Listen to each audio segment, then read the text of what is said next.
কোচবিহার কৃষি বিজ্ঞান কেন্দ্র তথা উত্তরবঙ্গ কৃষি বিশ্ববিদ্যালয়ের পক্ষ থেকে আন্তরিক অভিনন্দন জানাচ্ছি। সেই সঙ্গে এই কলেজ কর্তৃপক্ষকে আমাদেরকে এই অনুষ্ঠানে আমন্ত্রণ জানানোর জন্য এবং কৃষি সম্পর্কে বিভিন্ন বিষয় আপনাদের সামনে তুলে ধরার জন্য আমি আন্তরিকভাবে কৃতজ্ঞ যে আপনাদের সামনে যাতে কৃষির বাস্তব চিত্রটা আমরা কিছুটা হলেও তুলে ধরতে পারি। এখানে আমি বলার শুরুতে কিছু কিছু জিনিস বিভিন্ন জায়গা থেকে তুলে ধরব। আপনারা একটু মন দিয়ে যেগুলো বুঝবেন, দেখতে আর খুব ভালো লাগবে। দেখবেন বহুদিন পূর্বে রবীন্দ্রনাথ ঠাকুর একটি গদ্য রচনা করেছিলেন যার নাম অসন্তোষের কারণ। আপনারা পড়ে দেখবেন কি নাম? অসন্তোষের কারণ।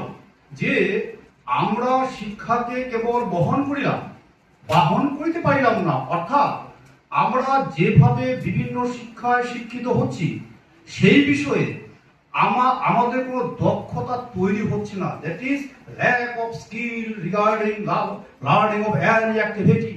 যেমন আমরা যখন কোনো কৃষিকাজ করি বা লেখাপড়া শিখি, যেমন ধরুন আপনাদের ইংলিশ পড়ানো হচ্ছে বা কোনো গ্রামার পড়ানো হচ্ছে বা ইতিহাস সম্পর্কে কোনো কিছু পড়ানো হচ্ছে, আপনারা যদি এই 5W1H কি বললাম? 5W1H who, hmm, where, when, how and why, যা কি, কেন, কোথায়, কিভাবে, এই 6খানা ওয়ার্ড দিয়ে যদি আমরা কোনো শিক্ষাকে গ্রহণ করি তাহলে আমরা বাস্তব শিক্ষা অর্জন করতে পারবো, যে শিক্ষা গ্রহণ করলে আমাদের সিদ্ধান্ত নিতে গুরুত্বপূর্ণ ভূমিকা নিতে পারে।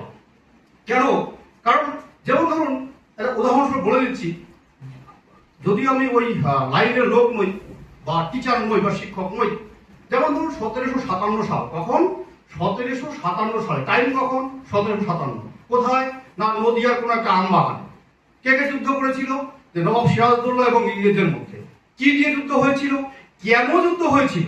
যদি এই 5-6টি শব্দের মাধ্যমে আপনি যদি বেঁধে নিতে পারেন তাহলে আপনি ওই শিক্ষা সম্পর্কে আপনার কোনোদিন আর ভুল হবে না।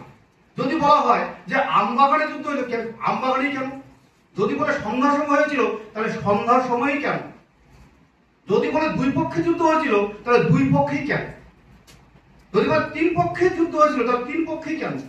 আমরা যখন কোনো বক্তব্য শুনি, যে কোনো মানুষের কাছ থেকে হোক না কেন, তিনি বিজ্ঞানী হন, যেমন একটা শব্দ এখানে মনে পড়লো, যেমন আমরা বেশিরভাগ সময় করি কি, আমরা বেশিরভাগ সময় মাতৃভাষা বাদ দিয়ে মানে অন্য ভাষা থেকে মাতৃভাষা থেকে ধাবিত হই। সাপোজ আমাদের যখন পড়ানো হয় যে কি না, মাদার মানে মা। দেখুন সমস্যা কোথায় হচ্ছে, আমরা এটা শেখাচ্ছি না যে মা মানে মাতা। মায়ের কটা নাম? মাতা হতে পারে, এরকম জননী, এরকম অনেকগুলো ভাবে যে এটা মানে জননী কি জিনিস। তাহলে আমরা যদি সেটার মাধ্যমে বাচ্চাকে শেখাই তাহলে আমরা সঠিক জিনিস শিখতে পারবো। অন্যথায় কি হয়, আমরা বিনা বিচারে আমরা ভুল সিদ্ধান্ত নিই। এরকম প্রত্যেকটা জায়গাতে বিভিন্ন মাল্টিন্যাশনাল কোম্পানি বা বিভিন্ন জায়গা থেকে চেষ্টা করা হয় যে আমাদের যেটুকু বুদ্ধি আছে, আমাদের যেটা বলছিলাম, যেমন ধরুন আমরা সবসময় বলে থাকি, আমরা যদি এইভাবে বুঝি একটু সাধারণ ভাষায়, যে আমরা জানি যে সায়েন্স SCIENCE, সায়েন্স মানে কি? বিজ্ঞান। তা বিজ্ঞানকে যদি আমরা এইভাবে বুঝি যে বিশেষ জ্ঞান, বিশেষ মানে কি? বিযুক্ত শেষ, শেষহীন জ্ঞান।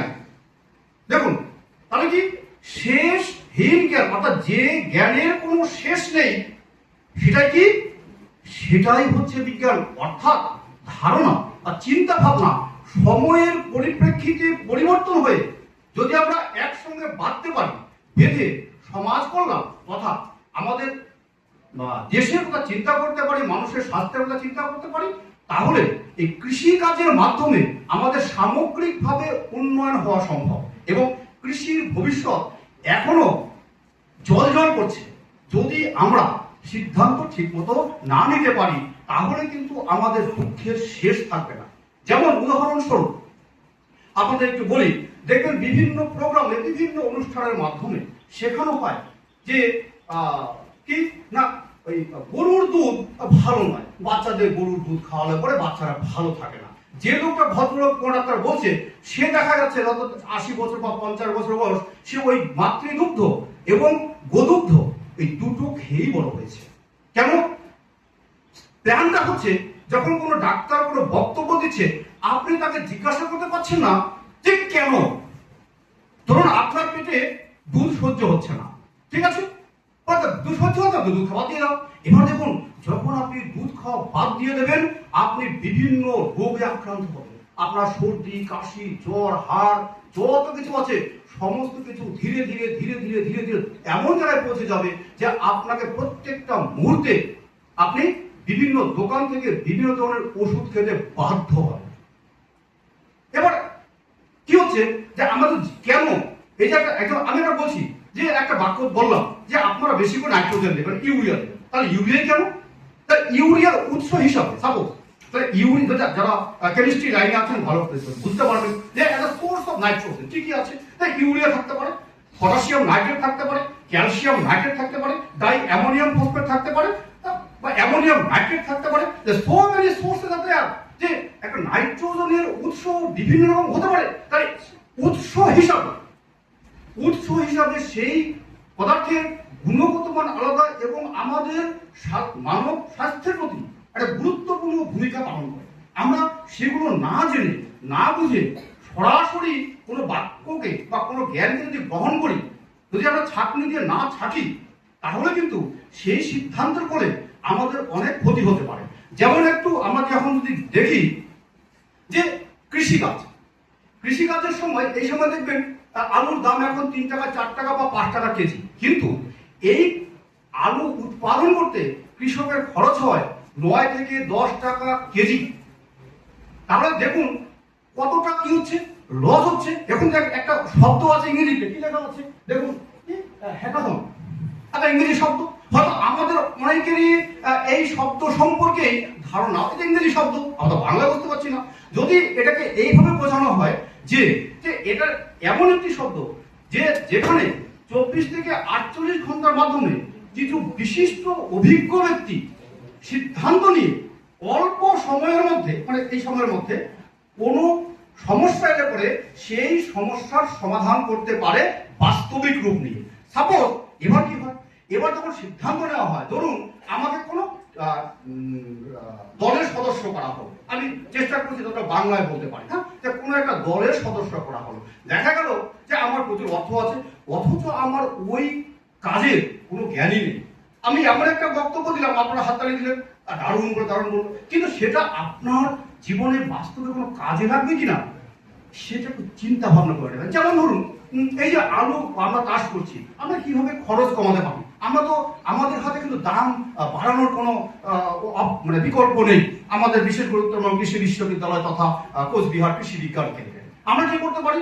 আমরা যদি কৃষকদের আলুর বীজ উৎপাদন করতে পারতে পারি, seed production of potato in north Bengal, অর্থাৎ আমাদের উত্তরবঙ্গের মাটিতে আমরা যদি কৃষকদের আলুর বীজ উৎপাদন করাতে পারি এবং বিভিন্ন যে খাদ্যগুলো জমিতে প্রয়োগ করা হয় সেই সম্বন্ধে সঠিক ধারণা দিতে পারি যে এইভাবে চাষ করলে আপনার বিভিন্ন রাসায়নিক সার যে পরিমাণ লাগার কথা, যদি তার অর্ধেক রাসায়নিক সার এবং কীটনাশক লাগে তাহলে আপনার খরচ কমবে। যদি খরচ কমিয়ে যদি দেখুন 1 বিঘা আলু চাষ করতে বাস্তবে গড়ে 20 থেকে 30 হাজার টাকা খরচা হয়, যারা আলু চাষের সঙ্গে যুক্ত মিলিয়ে দেখবেন 1 বিঘা জমিতে শুরু থেকে শেষ পর্যন্ত আলু চাষ করতে খরচ হয় 20 থেকে 30 হাজার টাকা।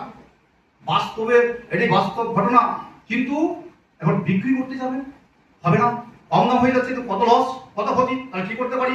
ওটা বিকল্প কি আছে? আমরা যদি উৎপাদন খরচ কমাতে পারি, উৎপাদন খরচ কিভাবে কমাতে পারবো? 1, আমরা যদি বীজ নিজে উৎপাদন করতে পারি। 2, যে পরিমাণ রাসায়নিক সার প্রয়োগ করা হয় তো সেই রাসায়নিক সারের পরিমাণ কমাতে পারি বিশেষ বুদ্ধি প্রয়োগ করে, এবং রোগ পোকা সংক্রান্ত যে ব্যাপারগুলো আছে ওখানে যে পরিমাণ ওষুধের জন্য খরচ হয় সেটা যদি আমরা কমিয়ে আনতে পারি তাহলে কি হবে, তাহলে আমাদের সার্বিকভাবে উৎপাদন খরচ কমবে। এই উৎপাদন খরচ কমানোর মাধ্যমে আমরা পরোক্ষে কৃষকদের সহায়তা করতে পারি। দেখুন যে একটু